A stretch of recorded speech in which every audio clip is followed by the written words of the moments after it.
My wife, Daisy, and I, we love the Copper Cellar restaurant. We go there quite a bit on our date night, have a glass of wine, a salad, and we share an entree. It's a great evening. What we love about the Copper Cellar is that it hasn't changed at all since 1978. Everything looks the same. The decor, the low lighting, everything, including the playlist, is from the 1970s. One night we were sitting in a booth, and this classic 1970s song, I'm sure most of you know it, even those who were born in the 2000s have probably heard this song. It's a song I never particularly liked, and I said to Daisy, this song makes no sense. This just sounds like one of those classic 70s where people were off in a distance somewhere, just loaded up at a party and wrote this song. She agreed, but then Daisy got up and excused herself for a little while. And so while I was waiting for her, I was curious about the song's backstory, so I Googled it. And the backstory blew me away. The story of this song begins in 1969, and the writer of this song is a man named Sherman Kelly. He traveled to St. Croix in the Virgin Islands. One evening, he decided to wander the streets, but he got lost and found himself in an area far from the tourist section. So he meandered down a road only to find himself in a dead-end alley. When he turned around, he was surrounded by a gang. It was dark. He couldn't make out their faces, but he could remember hearing their boots crunch underneath the gravel. And he heard bats slapping against their palms. He stood back and waited. Then they pounced on him like a pack of jackals. Sherman was beaten to the point of unconsciousness, almost lost his life. Somehow, an ambulance came and took him to the hospital where they barely saved his life. And during his convalescence, the horror of that evening kept playing over and over in his mind. It was like a bad loop. He experienced just the sheer darkness. He heard the footsteps underneath the gravel rushing towards him. He heard the gang jeering at him. And eventually those jeers sounded like barking dogs. And then when they began hitting him with a baseball bat, it felt like bites. And so these images of darkness, barking, and biting all happened in his mind over and over again. But then something strange happened. As Kelly fell in and out of consciousness, he traveled to what he perceived to be an alternate reality. It was a different world altogether. And that same scene that kept going over and over in his mind was flipped. In this world, it wasn't dark. In this world, it was bright. And the brightness was coming down from a large moon that hung in the sky. And these 5 individuals, they began dancing in the moonlight. And they no longer jeered, they no longer barked. Instead, they laughed, not with menacing tones, but with joy. And no longer was it cold. It wasn't dark. It was warm. It was bright. No barking, no biting. Everybody was dancing in the moonlight. A few of you caught that.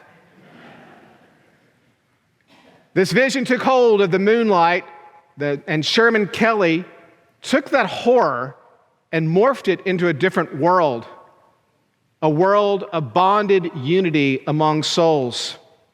Prompted him to write that song, Dancing in the Moonlight. The lyrics, they go as follows. Sorry, I will not sing this. When that moon gets big and bright, it's a supernatural delight. They don't bark and they don't bite. Everybody's feeling warm and bright. Such a fine and natural delight. Everybody's dancing in the moonlight. The band King Harvest recorded the song in 1979. It became a phenomenal and enduring hit. It's a song we still hear today, but it's a song that looks forward, and it's a song that offers a glimpse of a greater reality yet to come beyond this broken world. It's a vision of hope and a vision of reconciliation, not unlike the vision expressed by the prophet Jeremiah. See, the prophet Jeremiah lived during horrific times, in a time of lots of barking and biting. Israel was overrun by foreign nations. They were rounded up, enslaved, and banished to a far-off land where they suffered continually. But Jeremiah had a vision where one day all will be gathered up, the blind, the lame, a great company from all walks of life shall one day return home, walking along brooks of water in a straight path where there is no stumbling. All will be well. All will be healed. All will be made whole. It's God's promise of redeeming the suffering of this world. And through this redeemed suffering, resurrected life springs forward. That's how God works. God takes the suffering of this broken world and then redeems it and resurrects it into something holy and something new. And that message is communicated every time we encounter the cross. I don't know about you, but for me, the cross communicates hope, salvation, healing, wholeness, and resurrection. What does the cross communicate to you? For me, it communicates the gospel. But that wasn't always the case. You see, we forget that for generations, the early Christian symbol was the fish, not the cross. Why? Because the cross was an agent of horror used to submit people to the will of human authority. It communicated despair, darkness, and death. If you wore a cross in the 1st or 2nd century, people would have thought you were mad. In today's world, as my father-in-law that I never got to meet, Daisy's father, who was a pastor, he said wearing a cross would be today's equivalency of wearing an AK-47. But for some reason, Christ changed it all. Christ redeemed the cross from an agent of suffering and death to an agent of hope and life. We no longer fear the cross. Rather, we cling to it in hope of our own resurrection and salvation. The songwriter Sherman Kelly received a divine glimpse of an alternate world after enduring a chaotic and horrific experience. But that experience was redeemed. It's pretty quite amazing if you think about it. An experience where he was attacked and almost killed. And somehow that song, that experience, turned into a song that is still played today, 55 years later, as it was written, played all over the world, including here in Knoxville at the Copper Cellar restaurant. For a long time, I used to think that song was written by a bunch of weirdo hippies, loaded up at a party. There's more to it to that.